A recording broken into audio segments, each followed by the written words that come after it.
Ladies and gentlemen, what's happening? Welcome back to the channel, guys. It's been a long time coming. Believe it or not, I do still race my bike. I've just been very, very busy with life things. It happens, you know. I did race CBR 1 and 2. I am an idiot. I got a new helmet, as we all did on the team this year. And I did not have it framed properly. So that footage is basically trash from both the first and second CBR. But I wanted to get back at it for Valley of the Sun. Valley of the Sun is a stage race out in Arizona. All the boys headed out there for this one. We knew it was going to be a good time.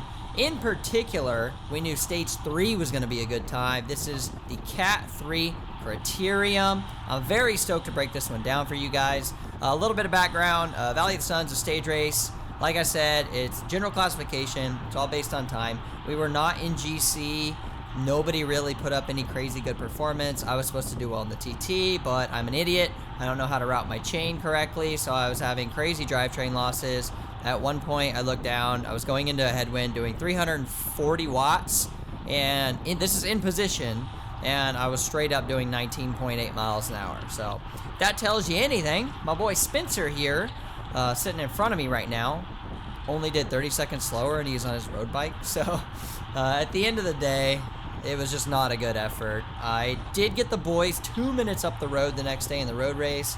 Unfortunately, that break of those two and one other guy did not stick.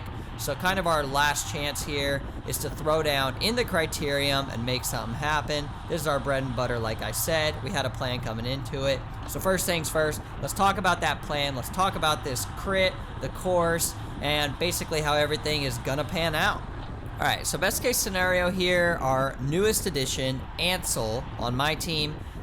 He was sitting best in GC, so the general idea is we want to get him off the front, and as you can see, we're already working on that right here. He's number 335. This bicycle house guy in front of me, this is Trevor. He's a legend, super strong dude, sitting really good in GC. His teammate is up the road. They were making it hot from the get-go. I think they just wanted this to be a hard race. But as soon as Ansel jumps across to the few GC guys that are up in the front, I'm like, this is groovy. Maybe this pans out early and then I don't have to do anything the rest of the race. But, of course, that wasn't the case. This course is extremely fast. It's a figure 8, like you see. But if you take good lines, you can pedal through absolutely everything on this course. The problem is most people were not taking good lines.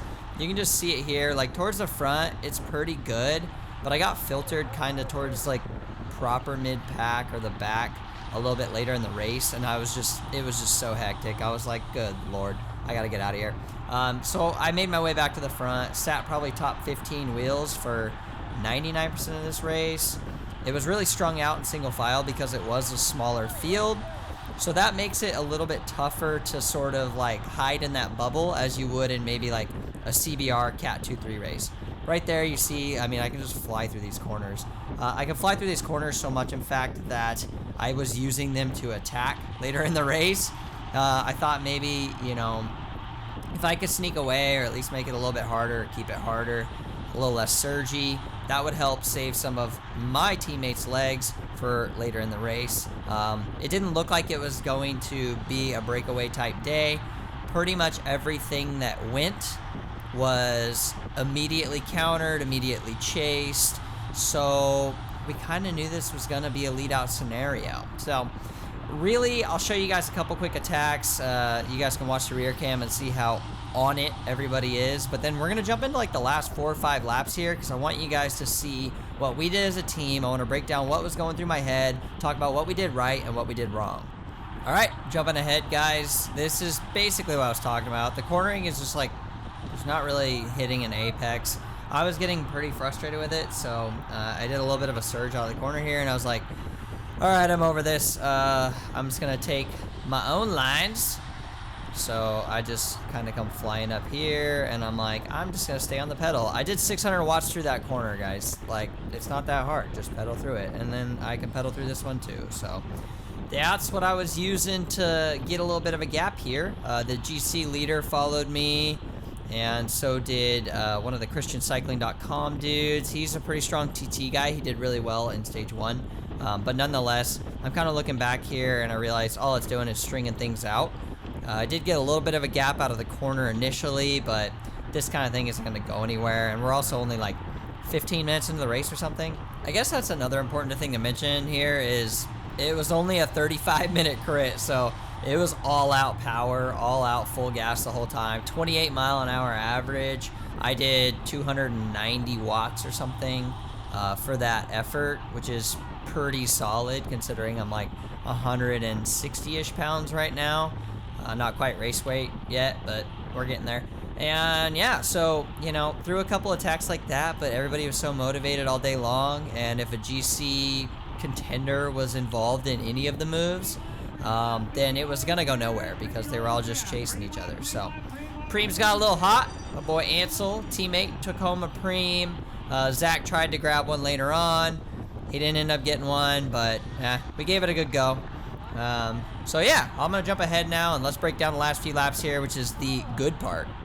So, coming in to 4 laps to go, let's walk through our plan. The plan of attack here was basically to set up a lead-out train if it came to a field sprint. Now, at the end of that lead-out train, we wanted to have Spencer. Now, in front of him, working backwards here, we wanted to have Zach, and then we were going to have me, and then at the very front, we had Ansel.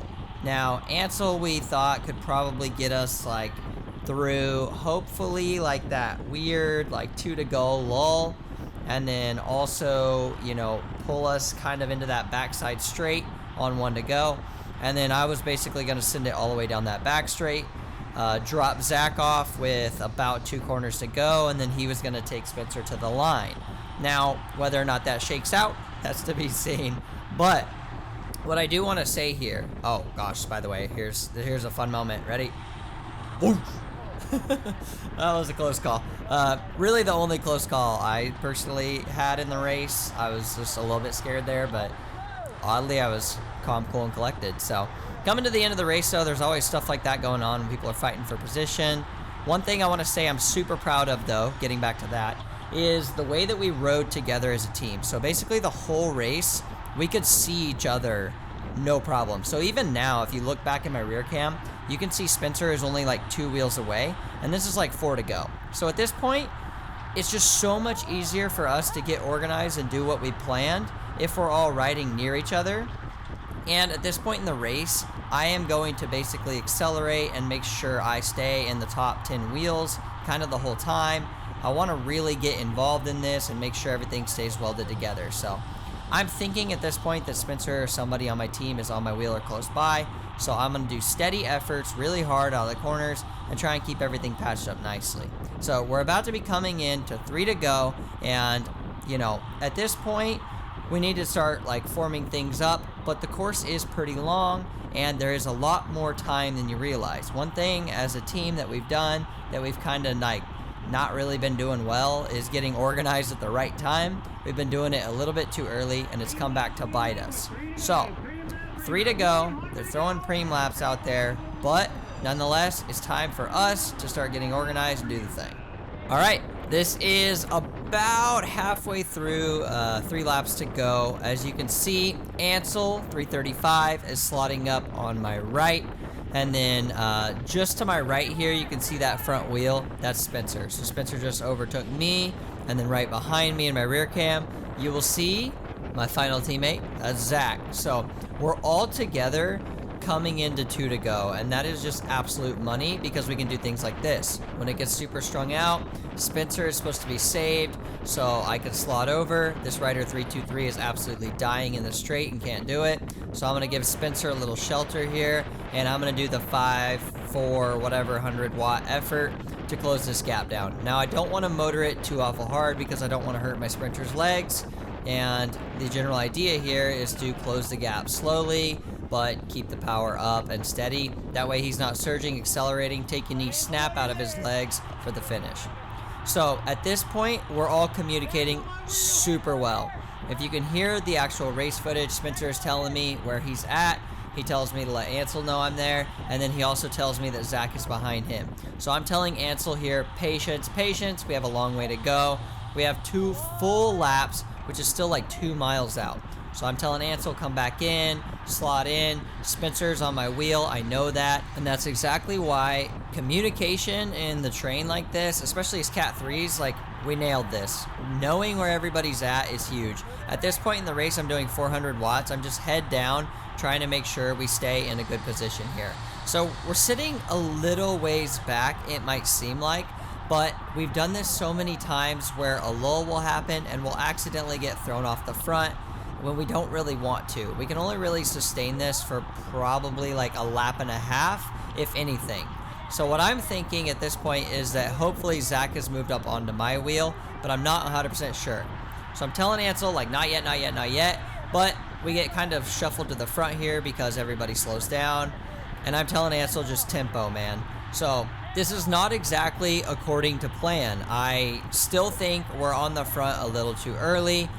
Realistically, we only have 3 guys to burn, first Spencer, then to sprint. So the important thing here is that Ansel doesn't go too hard, but what's great is everybody has realized that we're organized, they realize we're on the front, and they're not really trying too much just yet. Now, that is about to change. So we hit this headwind section, it makes it much easier to draft. You can see behind me, Spencer tells Zach to move up and slot in, so Spencer's getting a little bit more draft, but this is when people start to attack us coming into 1 to go. Thing is, communication was once again super great. Spencer's yelling on your left. We know it's coming, so these 2 guys come up and take over the lead out, which is perfect because then I slam the door. I yell at Ansel to follow this move, and then basically these 2 guys are giving us just the brief moment of rest that we need to get back on the gas, or I guess really so that Ansel can get back on the gas with this absolute fiendish hero pull from like a lap and a half out. So they're not going fast enough, and this is actually the point where I thought we might lose it all, and you'll see why. They slow down too much, Ansel tries to kick it back up, but it just allows too many people to come around the back end of our train. Zach gets filtered out there in the corner, which pushes Spencer off of the wheel, and so they're no longer in position.